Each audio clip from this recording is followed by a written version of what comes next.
आज के इस वीडियो में हम बात करेंगे म्यूसिनो 600 टैबलेट के बारे में। बलगम को पतला करना। ये कफ को पतला करके सांस लेना आसान बनाता है। खांसी में राहत।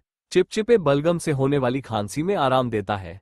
दमा और ब्रोंकाइटिस में मदद। श्वसन तंत्र को साफ रखकर अस्थमा और ब्रोंकाइटिस में सहायता करता है। ये गले के कफ को बाहर निकाल देती है। सिस्टिक फाइब्रोसिस के इलाज में उपयोगी। सिस्टिक फाइब्रोसिस के मरीजों के लिए श्वसन तंत्र साफ करने में सहायक।